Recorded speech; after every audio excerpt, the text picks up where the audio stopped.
Ho aminareo rehetra ny fahasoavana sy ny fiadanana avy amin'Andriamanitra raintsika sy Jesosy Kristy Tompo.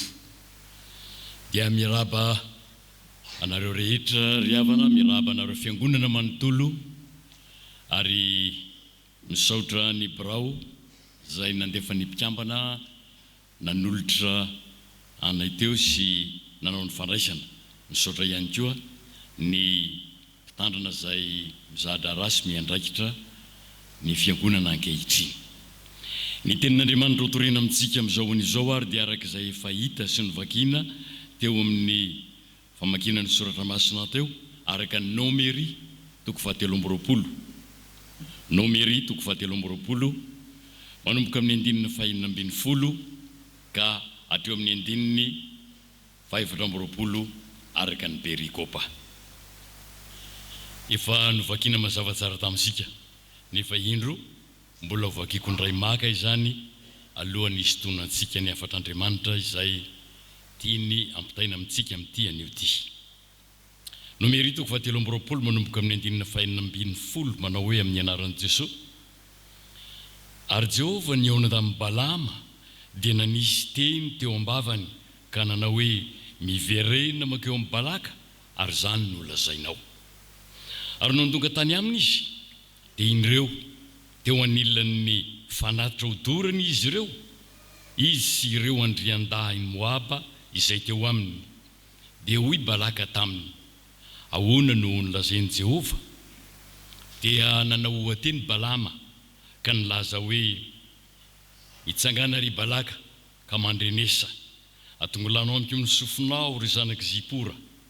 Andriamanitra tsy mba olona ka handainga, na zanak'olombelona ka hanenina. Moa efa nilaza va izy ka tsy efainy? Na efa niteny va izy ka tsy hotoviny? Indro nitahy no efa azoko, ary efa nitahy izy ka tsy mahaovy zany aho. Tsy mijery faharatsiana eo amin'ny Jakoba izy ary tsy mahita fahoriana eo amin'ny Israely. Jehovah Andriamaniny no momba azy ary obo fanao amin'andriana no reo aminy. Nentin'Andriamanitra nivoaka avy tany Egypta izy ary nanan-kery toy ny ombomanga, fa tsy misy fisikidianana eo amin'ny Jakoba ary tsy misy fankatovana eo amin'ny Israely. Fa amin'ny fotoana no hilazana amin'ny Jakoba sy Israely izay efa nataon'i Jehovah. Indro firenena mitsangana toy ny liom-bavy sy miarina toy ny leona.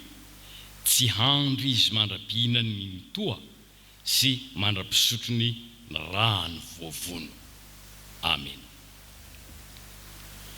Misaotra n'Andriamanitra isika riavana ary mampiritreritra fa jereo nge raha tsy resaka afa-tsy isika izao kehitriny amin'ny fidirana faharoa te, fa retsika teo amin'ny 10 minitra ho an'ny sekoly lahy Nomery. Retsika teo amin'ny famakiana ny soratra masina Nomery. Ary dia mbola torina amintsika koa izao hakanany afatr'Andriamanitra Nomery. Telo miverina ao antsofintsika zany amin'ity ora ty ny fotoana ty ny boky Nomery ary milaza zava-dehibe tokoa izany. Fanohizana ny voalazan'ny boky Exodosy sy ny Levitikosy ny boky Nomery ary anisan'ny voalaza betsaka ao ny diany zanak'Israely tany anefitra ho an'ny Kanana. Tsy ilaza tsony aho hoe izy Nomery fa efa notantarain'ny mpanompon'Andriamanitra izay nanome ny 10 minitra ho an'ny sekoly alahady teo i Balaka sy ny amin'ny Balama, lay mpanjaka Moabita Balaka, lay mpaminany napahita ny ilazan'ny testamenta taloha azy ny Balama. Araka izany dia misy trangany zavatra maromaro teo amin'ny fiainan'ny zanak'Israely voalaza ao amin'ny Nomery. Ary anisan'izany ity fiantsony Balaka mpanjaka Moabita any Balama mpaminany ity mba hanozona ny zanak'Israely. Reny manko lazan'ity Israely ity fa izay niona taminy dia resiny ka raha Andriamanitra no mirotsaka tsetra fa firenena omban'Andriamanitra io dia andresy azy Balaka sy ny olony. Dia nataon'izy ireo ny fanatitra mba haneken'Andriamanitra ilay ozy natao amin'ny zanak'Israely. Satria zany ny fomba ny mpanomposampy manko hoe mena fanatitra toy ny hoe tambatambazana Andriamanitra mba anaiky ny fangatahana. Hitantsika ohatrany ataon'ny mpanomposampy hoe raha ohatra ka nisy nanota fadiny nanompo an'le sampy dia andeha anaovana sorona lay ary amin'le sampy dia sitrana lay nahazo ny sazy tamin'ilay sampy. Ka ny hoeveriny zareo tahaka izany ka rehefa nandeha nanao ny fanatitra izy izy hoe mba andresy an'ireto zanak'Israely reto zany Balaka sy ny Moabita vahoakany. Efa ren'izy ireo mantsy ny nandresen'ny Israely an'ireo fanjakana manodidina azy tahaka ny Siona, ny Amorita, ny Kananita.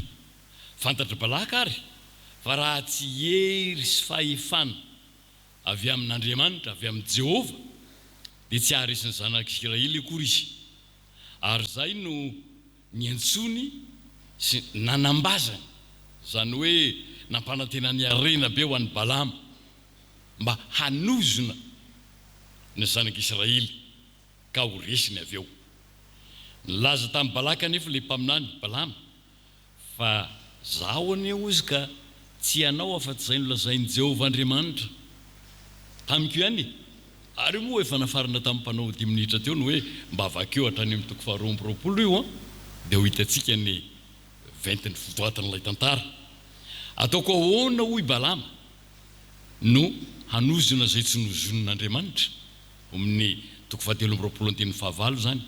Tsy nety zany le ozona tamin'ny voalohany satria natsoiny tamin'ny voalohany aloha dia tsy nety nanozona zany Balama, dia natsoiny Balaka fanondrona ndray izy. Ary dia natao ihany ndraiky io ilay fanatitra hodorana toy ny manampitamby an'Andriamanitra na manery an'Andriamanitra sanatry ny vavy. Ary rehefa niverina avy niona tamin'i Jehova Balama ka nanontaniany Balaka amin'izay arak'izay efa hitantsika teto, dia hozy Balaka hoe ahoana no lazain'i Jehova? Dia nanomboka amin'izay Balama nilazany valiteny: Andriamanitra tsy mba handainga, Andriamanitra tsy mba olona ka handainga, na zanak'olombelona ka hanenina. Efa nilaza ve izy ka tsy efainy, tsy notanterahany? Na efa niteny ve izy ka tsy nataony to, zany hoe tanteraka, zay le hoe ho tovony, tsy ho taony tanteraka?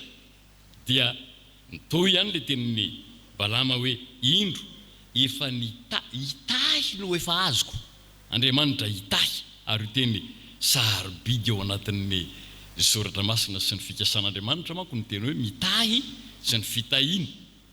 Fantatsika tsara zany.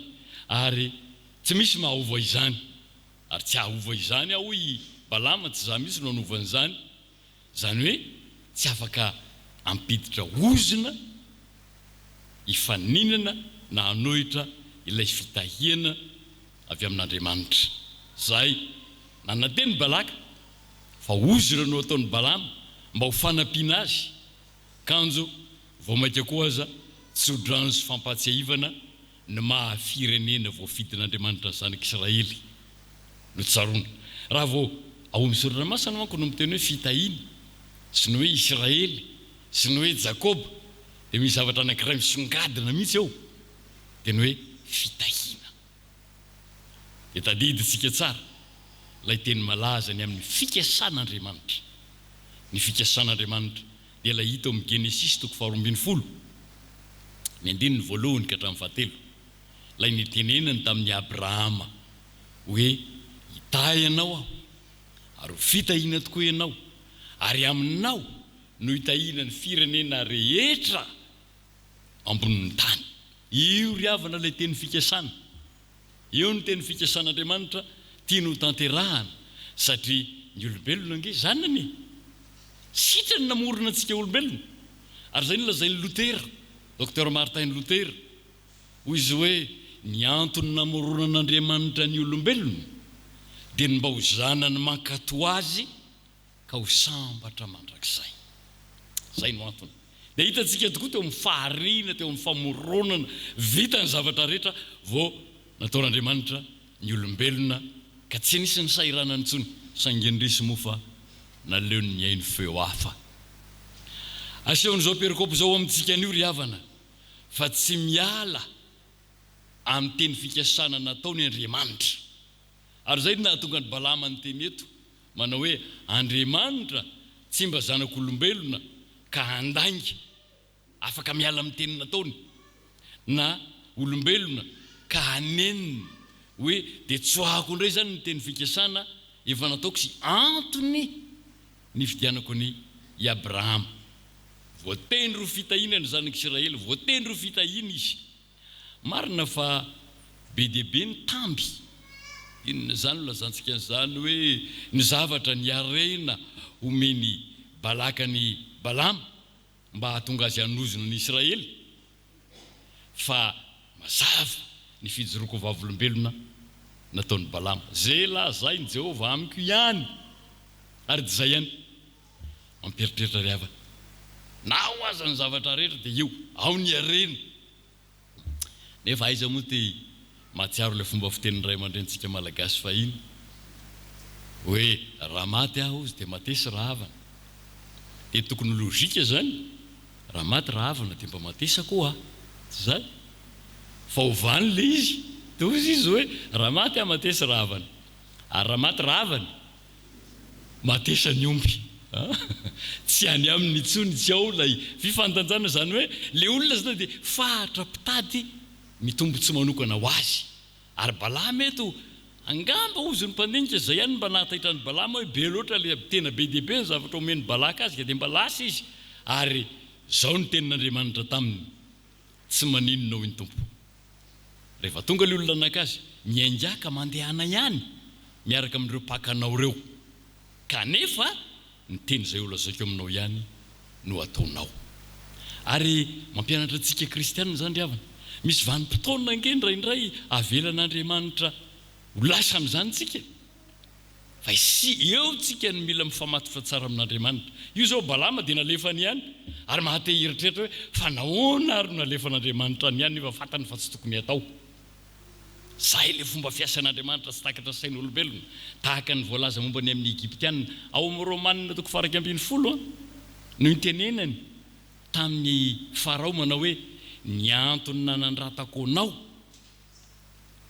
mba ary nahatonga anao handa ny teny misesy dia ny mba hahafantarany zao tontolo zao fa izaho ny Jehovah Andriamanitra. Atsika le fomba fiasan'Andriamanitra mahagaga ao anatin'ny fiainan'ny zanak'olombelona. Ary eto mampanontany amin'ny tena hoe dia navelan'Andriamanitra andeha hianatra ka Balama, saingy ny tokony men'Andriamanitra zay lazaiko aminao ihany no ataonao. Dia izay tokoa no nataon'ny Balama. Dia hitantsika fa tezitry Balaka satria tsy arakaraka izay nantenainy no nataony.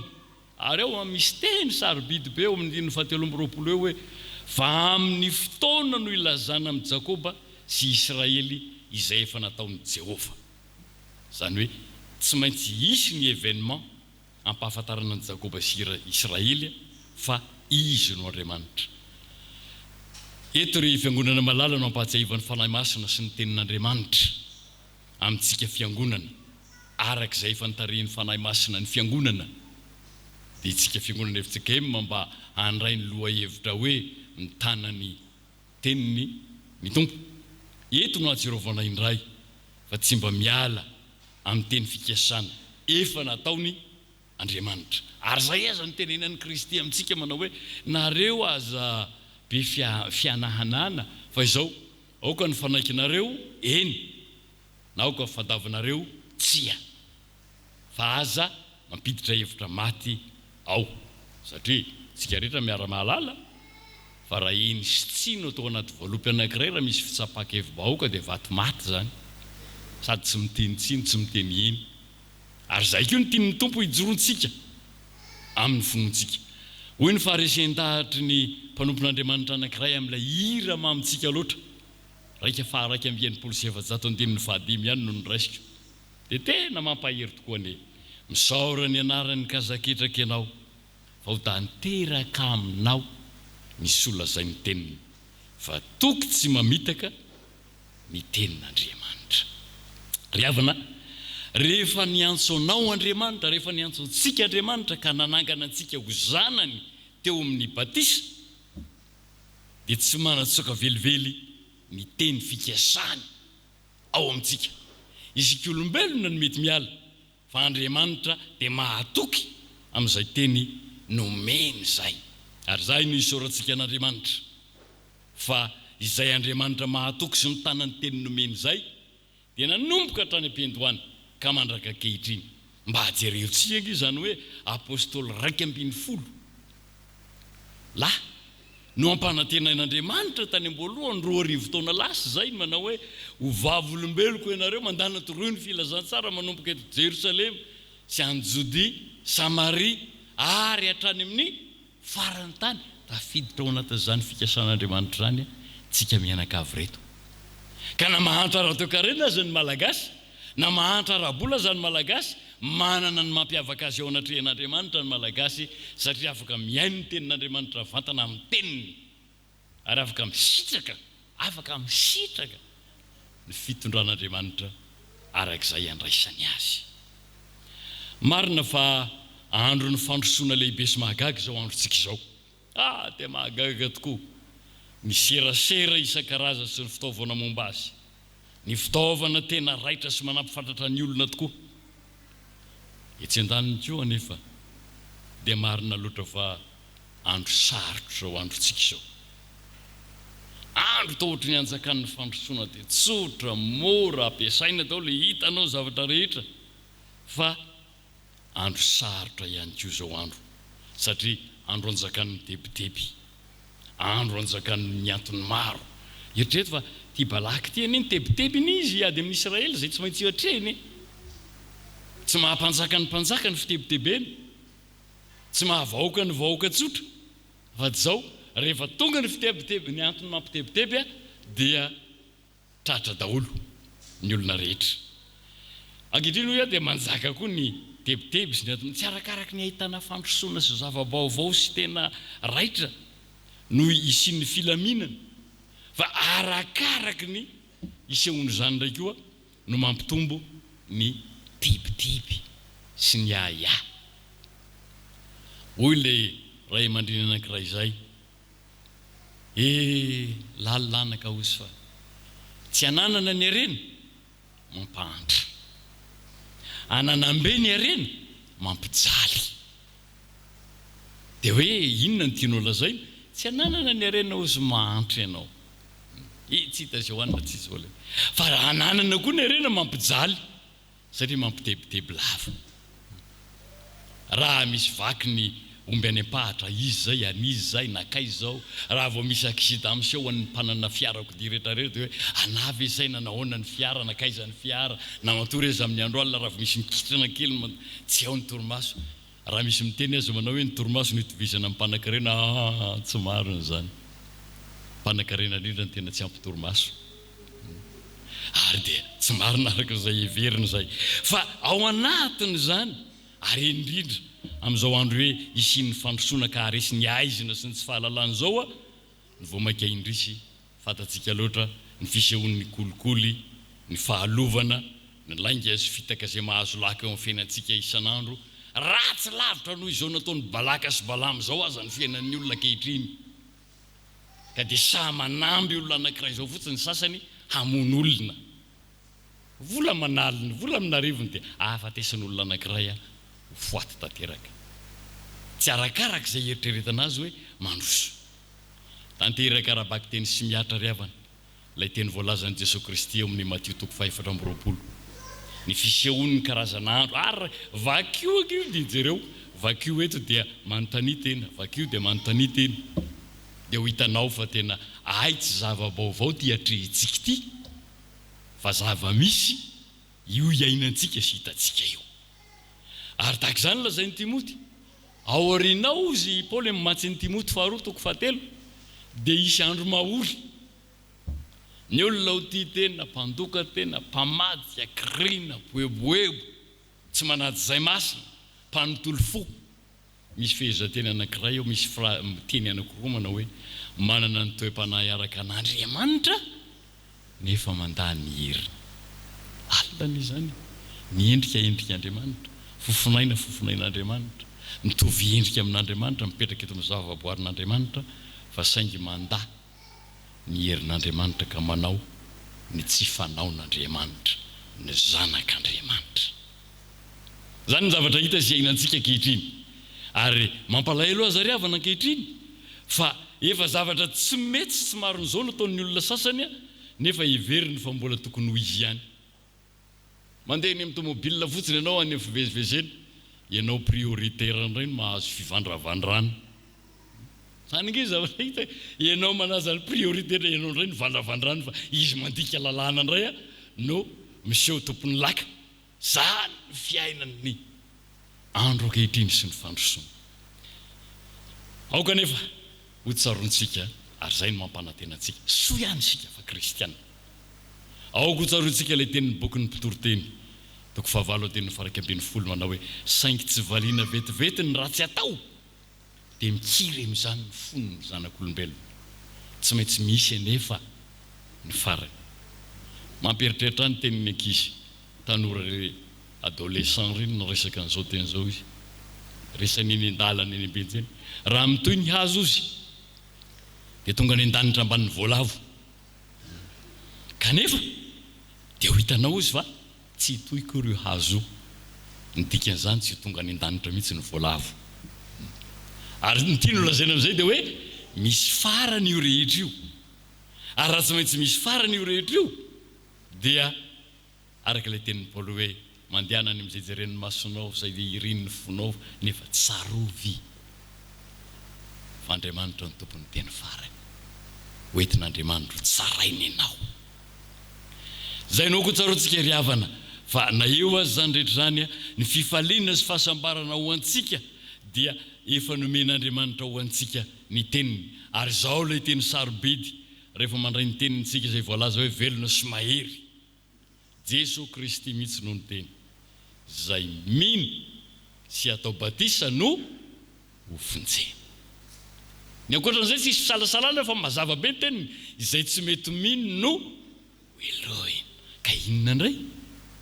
Efa eo ampelantanantsika zay zany ny alehantsika. Fantatry ny olona zao no alehany tahaka ny ataon'ny olona mamono olona.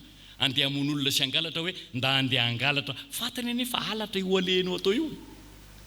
Ireny olona mamono reny fantany fa hamono olona izy. Tsy mety io ataony io. Matoa izy miafina, matoa izy mitandrana, matoa izy kodikody. Fa saingy ataony ihany. Ary fantany kio nefa fa tsy maintsy isy farany zavatra rehetra. Zay ny tokontsika kristianina. Zay ny tokontsika ary tian'Andriamanitra aseho. Entiny ilazana ny hoe tsy mba olombelona ka andaingana zanak'olombelona ka anenina. Mampatsiahy azy ary havana. Alohan'ny mihizako azy zao mampatsiahy ny tantaran'ny Josefo namidin'ny rahalahiny. Ngamba tadiditsika tsara satria kristianina daholo sika rehetra ary mpianatra sekoly Alahady. Rehefa niona tamin'ny Josefo ireo rahalahiny ireny nivarotra azy dia nalahelo ireo raitapo aminy eo am-piandrasana ny mety zavatra iseho. Dia hoy ny raitapo aminy hoe tena nanody adikako amin'ny fomba fitenitsika. Tena nanody antsika ity ny zavatra nataontsika tamin'ny rahalahintsika fa izy tsy nalala hoe Josefo io ny zavatra nataontsika tamin'ny rahalahintsika fa izay.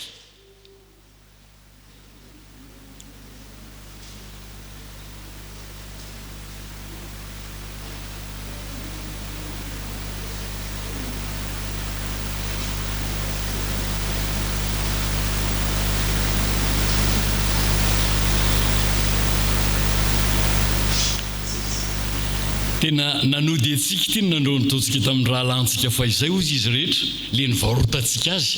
Aiza moa ka dia rahalahy raitapo zao no nalaina dia natsepy any an-davadrano dia namidy ohatry ny akoho dia nozononao foaty. Tsy nalala izy hoe Josefo io mandray azy io. Kanefa dia zao no nataon'ny Josefo. Ianareo no ny saina anisy ratsy ahy fa Andriamanitra kosa ny sainany zany ho soa. Dia tahaka izao an'io zao amelon'olona maro. Tena tsy azo ferana ry havana ny fomban'Andriamanitra. Mampifandray le tantaran'ny Balama hoe anozona, ozona no antenaina, fitahiana no nivoaka ary zay ny fahefan'ny Andriamanitra tsika. Zay ny fahefan'ny Andriamanitra tsika. Tena fiainana fahafatesany Jesosy Kristy teo ambony hazo fijaliana no hita sy miatra ary ambara amin'ny hazo fijaliana. Kanefa fiainana mandrakizay no ambadiky ny finoana sy ny fampanantenana izany.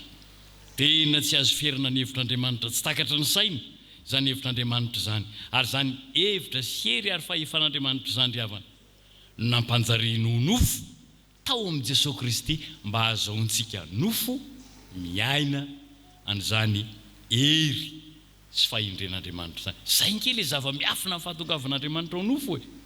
Tonga nofo la hery sy fahindrena tao amin'Andriamanitra mba ho azontsika nofo ianteherana sy iankinana velomana koa. Hoy ny apôstôly Paoly eo amin'ny Korintianina 1:1 hoe Kristy zay herin'Andriamanitra sy fahindren'Andriamanitra. Dia mbola mafisiny ny zavatra tsy ambaratelo hoe ao amin'ny Kristy no hanamarinana izay rehetra mino ho afaka amin'ny heloka rehetra izay tsy azo hanamarinana anareo tamin'ny lalàny misesy. Mamey azy avy ry havana, raha mamarana sy mamey izao tiany perikopy izao afatr'Andriamanitra ho antsika dia izao: raha manana fiombonana sy fihavanana marina amin'ny Jesosy Kristy ny mpino dia tokony tsy mamitaka ny tenin'Andriamanitra.